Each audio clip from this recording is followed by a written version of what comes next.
মাজনীও তোক কথা এটা ক'ম বুলি সাহসেই কৰিব পৰা নাই। বাৰে বাৰে ক'ম বুলি ভাবোঁ, কিন্তু ক'বলৈ সাহস গোটাব নোৱাৰোঁ। তথাপিতো আজি যেনে তেনে বুকু ডাঠ কৰি তোক ক'বলৈ ওলাইছোঁ। মা, নিজৰ জীয়েকক কথা ক'বলৈ বাৰু মাকে ইমান বুকু ডাঠ কৰিবলগীয়া কি হ'ল? মা, কি কথানো?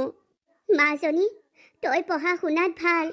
সকলোৱে কয় তই পঢ়া শুনাত ভাল আৰু মনোযোগ দিলে আৰু পাৰিবি। কিন্তু তোক পঢ়ুৱাবলৈ মোৰ শক্তি নাই অ'।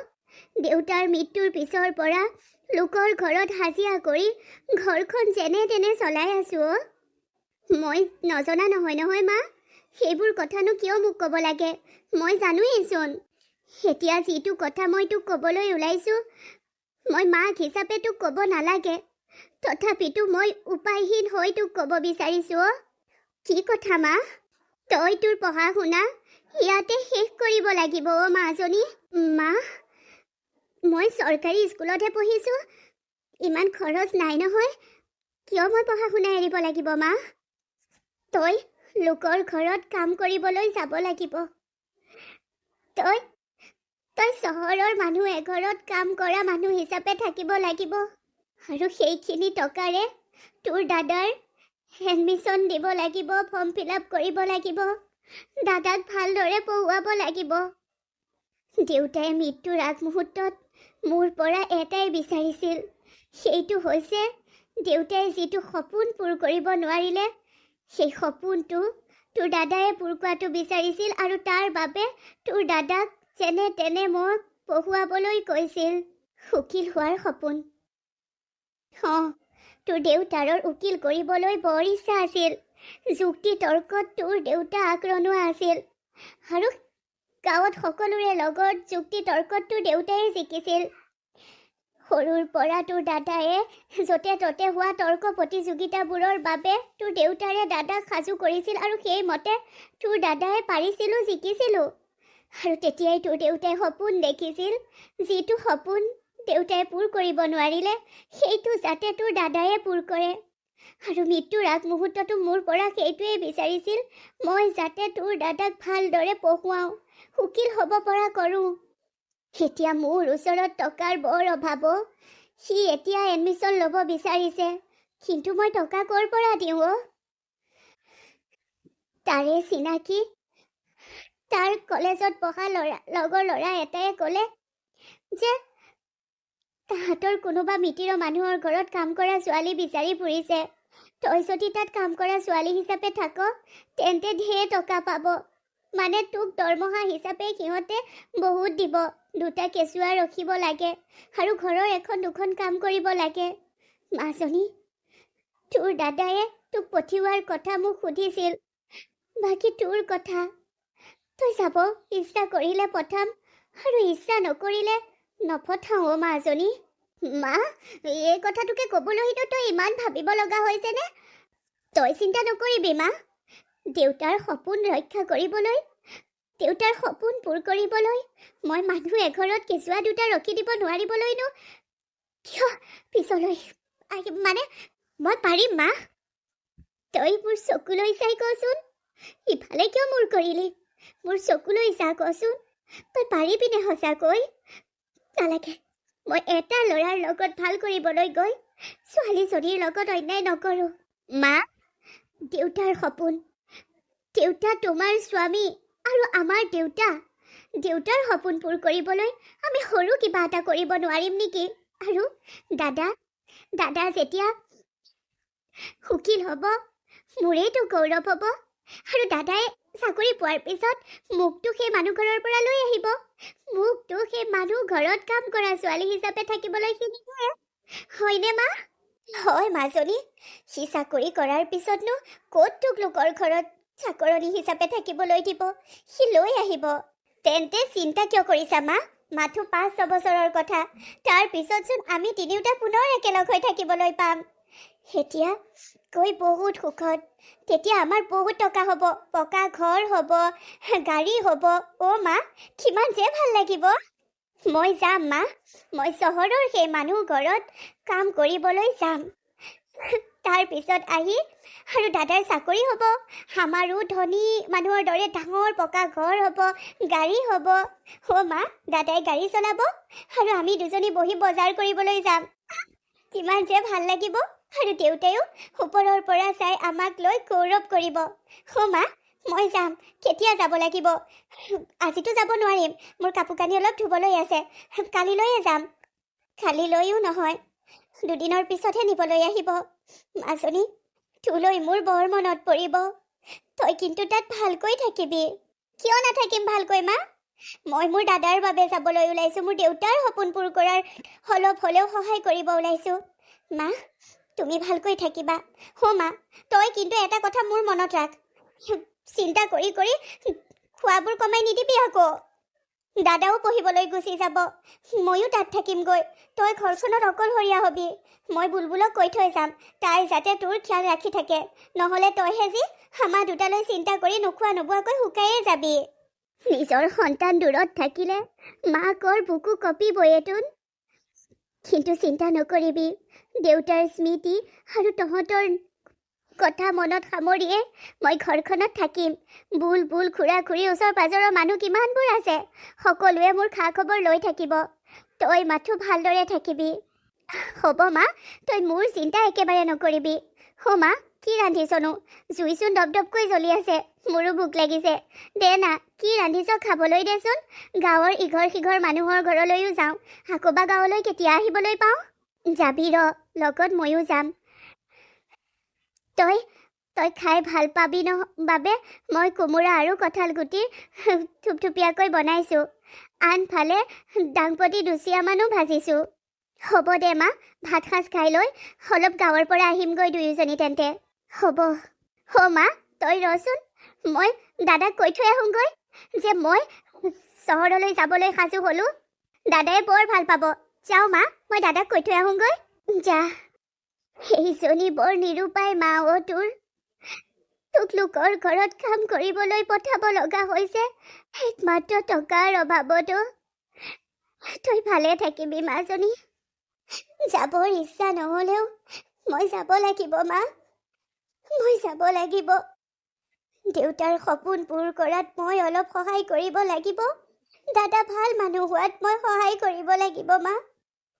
ভালদৰে পঢ়ি চাকৰি এটা কৰাৰ সপোন মোৰো আছিল মা, কিন্তু অভাৱে জুৰুলা কৰা ঘৰখনত সেনেকৈয়ে যদি মই অলপ সহায়ৰ হাত আগবঢ়াব পাৰোঁ তেন্তে মোৰেই মনটো ভাল লাগিব মা। মোৰ পঢ়া, মোৰ আশা, মোৰ সপোন ত্যাগ দি মই দাদাৰ সপোন পূৰ কৰাম, মই দেউতাৰ সপোন পূৰ কৰাত সহায় কৰিম মা। মাৰ সন্মুখত মই চকুলো টুকিব নোৱাৰোঁ, মায়ে কষ্ট পাব। এতিয়াৰ পৰা মই কাকো কান্দি নেদেখুৱাওঁ। চম্পা, আজি 5টা বছৰ হ'ল তুমি এইখন ঘৰত কাম কৰা ছোৱালী হিচাপে আছা, কিন্তু কোনো দিন তোমাক ইমান ফূৰ্তিত দেখা নাই। আজি ইমান ফূৰ্তিত থকাৰ কাৰণ কি? হয় বাইদেউ, আজি 5টা বছৰে মই এইখন ঘৰত কাম কৰা ছোৱালী হিচাপে আছোঁ, আৰু কোনো দিন ইমান ফূৰ্তিত থকা নাই, আজি ফূৰ্তিত আছোঁ। কাৰণটো হৈছে মোৰ দাদাৰ চাকৰি হৈ গ'ল। সি এতিয়া ভাল এজন উকিল। এতিয়া মোক ইয়াৰ পৰা লৈ যাব। কি? সেইটোতো বৰ আনন্দৰ কথা যে তোমাৰ দাদাৰ চাকৰি হ'ল। তুমি আমাৰ ল'ৰা ছোৱালী কেইটাক ডাঙৰ কৰিলা, তুমি আমাৰ ঘৰখনৰ বাবে বহুত কৰিলা। সেইখন ঘৰত কেৱল তুমি কাম কৰা মানুহ হিচাপেই নহয়, আমাৰ ঘৰৰ সদস্য হিচাপে ৰলা। তোমালৈ বৰ মনত পৰিব। তুমি আগতেই চুক্তি কৰিছিলা যে তোমাৰ দাদাৰ চাকৰি হ'লে তুমি ইয়াৰ পৰা গুচি যাবা। আমি তোমাক হাঁহি মুখে পঠিয়াম। হয়, তোমাৰ অবিহনে ঘৰখনত একেবাৰে ভাল নালাগিব, কাৰণ তুমি ঘৰখনত সদস্যৰ দৰে হৈ পৰিলা। ভালদৰে থাকিবা। দাদা নিবলৈ অহাৰ কথা কৈছে নেকি? নাই বাইদেউ, দাদাই এতিয়ালৈকে মোক নিয়াৰ কথা কোৱা নাইকিয়া, কিন্তু মোৰ বিশ্বাস সি মোক নিবলৈ আহিব। মায়ে মোক ফোন কৰি কৈছিল দাদাৰ কালিয়ে চাকৰি কনফাৰ্ম হ'ল। বাইদেউ, পঢ়াৰ মোৰো বহুত আশা আছিল নহয়। মই দাদাৰ বাবে নপঢ়িলোৱেই, দেউতাৰ সপোন পূৰ কৰিবলৈ মই মাক সহায় কৰিলোঁ, দাদাক সহায় কৰিলোঁ। হয় দিয়া, তুমি যিখিনি কৰিলা হয়তো সকলো ছোৱালীয়ে তোমাৰ দৰে নকৰে। নিজৰ সুখ, নিজৰ শিক্ষা সকলো ত্যাগ কৰি তুমি দাদাৰ বাবে জীয়াইছা। তুমি ইয়াৰ পৰা পোৱা টকাখিনি তোমাৰ বাবে ভাল কাপোৰ এযোৰ ল'বলৈও তুমি নাৰাখা। সকলোখিনি ঘৰলৈ পঠিয়াই দিয়া। হয় বাইদেউ, মই এইকাৰণেই ঘৰলৈ পঠিয়াই দিওঁ যাতে সেই টকাখিনিৰে দাদাৰ এডমিশ্যন ফৰ্ম ফিলআপ আৰু সকলোবোৰ খৰচ মৰে। হয় বাইদেউ, দুবাৰ এবাৰ আপোনালোককো দৰমহা বঢ়াবলৈ কৈছিলোঁ আৰু আপোনালোকে দৰমহাও বঢ়াই দিলে। মই বৰ সুখী যে মই এইখন ঘৰত কাম কৰা মানুহ হিচাপে থাকিলোঁ। এতিয়া বন কৰা ছোৱালীজনীৰ ককায়েক উকিল। আৰে বৰ গৌৰৱৰ কথা নহয়নে বাইদেউ? হয়, তোমাৰ দাদাৰ সদায় মৰমৰ হৈ থাকিবা তুমি। দাদাই তোমাৰ নিচিনা এজনী ভণ্টিক কেতিয়াও পাহৰিব নোৱাৰে আৰু হয়তো নাপাহৰে। মোৰ দাদাই মোক কিয় পাহৰিব? সি বহুত ভাল। অ বাইদেউ, মই খাউতকে কামখিনি কৰি লওঁ। দাদাই মোক নিবলৈ আহিবও পাৰে নহয়। যোৱা। সেই চম্পাজনী সঁচাকৈয়ে বৰাজলী। তাইৰ লগত যাতে ভাল হয় আৰু। অ বাবা, তই ইমান ধুনীয়া এটা ঘৰ কিনিলি আৰু ইয়ালৈ মোকো লৈ আনিলি। ভাল লাগিছে এই ঘৰটোত থাকিও। কিন্তু আমি একেলগে থাকিলেহে ভাল লাগিব। ভনীয়ে আৰু ইয়ালৈ অনাৰ কথা তই নামেই লোৱা নাইচোন।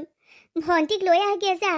এতিয়া আৰু তাই সেইখন ঘৰত কাম কৰা ছোৱালী হৈ থাকিব নালাগে। তোৰ চাকৰি হ'ল, সিমান ধুনীয়াকৈ এতিয়া আমি থাকিবলৈ তই ঘৰো কিনিলি। আজি 3 মাহেই হ'ল তোৰ চাকৰি পোৱা। তই ভণ্টিক আনিবলৈয়ে নগলি।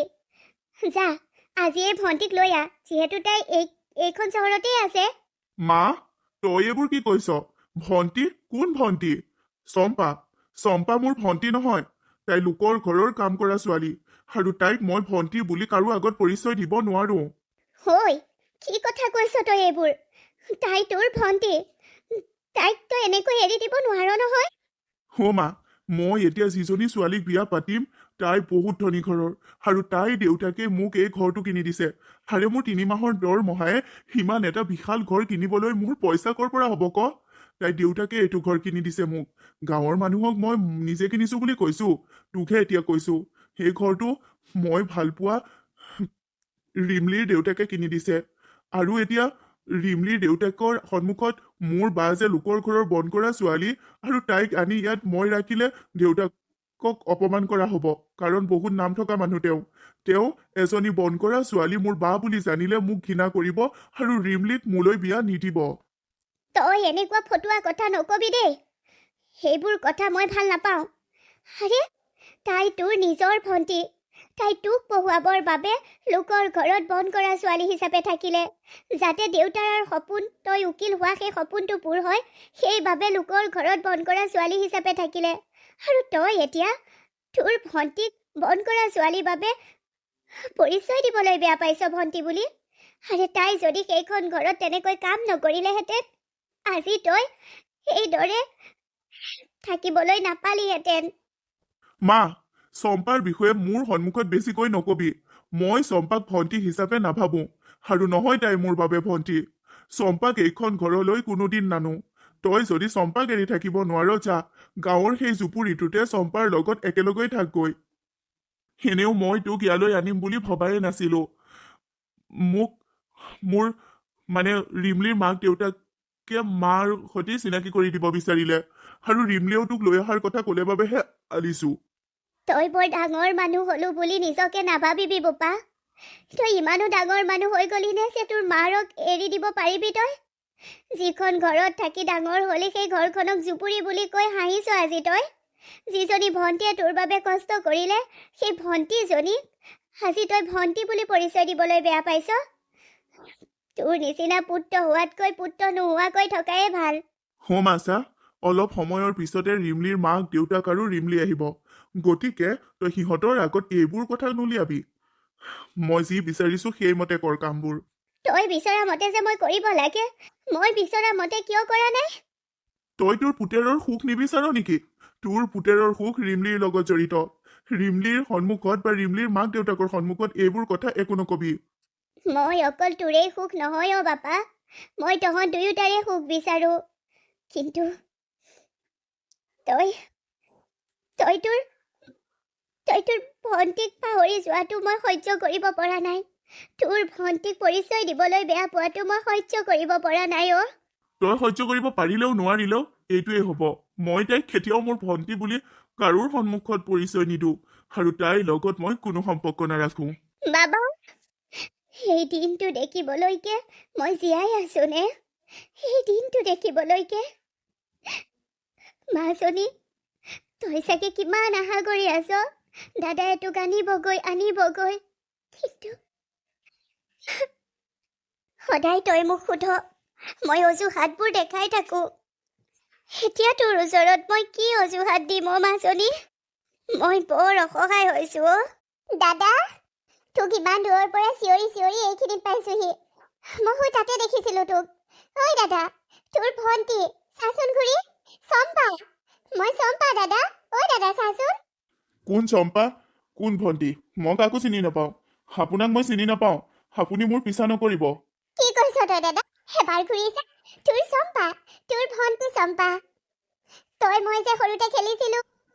দাদা, তোক মই পাহৰিব নোৱাৰো নহয়। হয়তো কেইবছৰমান মই দেখা নাই, সেইবুলি তোৰ মুখখন মই পাহৰি যাম নেকি? দাদা, মই তোৰ চম্পা, তোৰ ভণ্টি। আমি লুকা ভাকু খেলা, বালি ধেমালি খেলা, চেং খেলা, সেইবোৰ তোৰ মনত আছেনে নাই? মোৰ হলে প্ৰতিটো কথা মনত আছে। দাদা, চাচোন চা, মই তোৰ চম্পা, তোৰ ভনী। হৈছা, তই মোৰ পিছা নকৰিবি। তোক মই মৰিলি বুলি এৰি দিছো।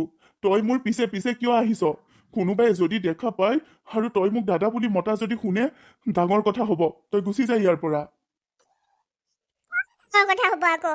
মই মোৰ দাদাক দাদা বুলি নামাতি কেনেকৈ থাকিম আৰু? দাদা, তোক চিনি চাও ন? বহুত দিন চিনিয়ে চোৱা নাই। তই শকত হলি আগত পাহুৱালটো হলি। দাদা, চিনি চাও নে তোক? চুপ! তই মোৰ ওচৰলৈ নাহিবি। আঁতৰি যা। দাদা, তই এজনী সাধাৰণ বন কৰা ছোৱালী, আৰু এজনী বন কৰা ছোৱালী মোৰ ভণ্টি হ'ব নোৱাৰে। নহয় তই মোৰ ভণ্টি, নহয় মই তোৰ দাদা। কিয় এনেকৈ কৈছ? আৰু কেনেকৈ ক'ম? তোক মই এতিয়া মোৰ জীৱনত ৰাখিব নিবিচাৰো। তোক মই কাৰোৰ আগত মোৰ ভণ্টি বুলি পৰিচয় দিব নিবিচাৰো, কাৰণ বহুতে তোক চিনি পাইছে তই এজনী বন কৰা ছোৱালী বুলি। যিখন ঘৰত তই আছ সেইখন ঘৰত লগত মিডিয়া সম্পূৰ্ণৰূপে জড়িত। তই মিডিয়াত নোলালেও তোক দেখা পাই মানুহ বহুতে চিনি পায় তই সেইখন ঘৰৰ বন কৰা ছোৱালী বুলি। গতিকে তই তই আৰু আশা নকৰিবি যে মই তোক ভণ্টি হিচাপে মানুহৰ আগত পৰিচয় দিম। দাদা, তই মোক এনেকৈ কলি? তোৰ বাবেই মই বন কৰা ছোৱালী হিচাপে আছিলো, আৰু তই মোক এনেকৈ কলি? কলো। তই মোৰ কাৰণে বন কৰা ছোৱালী হিচাপে আছিলি নহয়, হয়নে? এতিয়া তই মোৰ কাৰণে মোৰ লগত কণ্টেক্ট নকৰিবি, মোক পাহৰি যা। নহয় আজিৰ পৰা মই তোৰ দাদা, আৰু নহয় তই মোৰ ভণ্টি। হ'ব দাদা, তোৰ ভালৰ বাবে যদি মই তোৰ লগত সম্পৰ্কত থাকিব নালাগে, তেন্তে নাথাকো দাদা, নাথাকো। নাজানো তোমাক মই কি বুলি সান্তনা দিম, কিন্তু এটাকে কওঁ যে তুমি ধৈৰ্য ধৰা, ভগৱানে তোমাৰ লগত ভাল কৰিব। আজি তোমাৰ মুখত তোমাৰ দাদায়ে কোৱা কথাবোৰ শুনি মই বৰ দুখ পাইছো। বাইদেউ, মই কেতিয়াও ভবা নাছিলো যে সি মোক এনেকুৱা ব্যৱহাৰ কৰিব। মায়ে ইমান অজুহাত দেখাই আছিল। মই এতিয়া বুজিছো যে মাও নিৰূপায়। মাক এদিন চাবৰ মন গৈছে, তোমাৰ বাবে এই ঘৰৰ দুৱাৰ সদায় খোলা থাকিব। তুমি একেবাৰে এইখন ঘৰত থাকিলেও আমি বেয়া নাপাম। বাকী তোমাৰ মাক চোৱাৰ ব্যৱস্থা মই কৰি দিম। মাক তুমি লগ কৰিবা। বহুত ধন্যবাদ বাইদেউ, বহুত ধন্যবাদ যে আপুনি মোক এইখন ঘৰত ৰাখিম বুলি কৈছে। মই আপোনালোকৰ ঘৰত আৰু দুগুণ বেছিকৈ কাম কৰি দিম। মোক এইখন ঘৰতে ৰাখক, মই ক'ত যাম?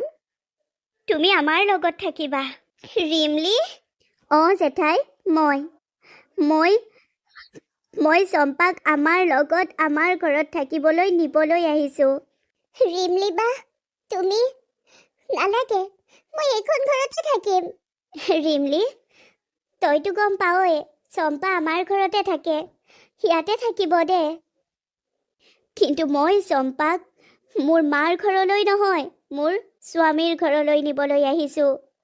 আৰু মোৰ স্বামীৰ ঘৰখনেই হৈছে চম্পাৰ নিজৰ ঘৰ। তাৰমানে কি ক'ব বিচাৰিছা তুমি? প্ৰথমতে তুমি তোমাৰ চকুলো মোচা। সেইদৰে কান্দি থাকিলে মই তোমাক কেনেকৈ ক'ম?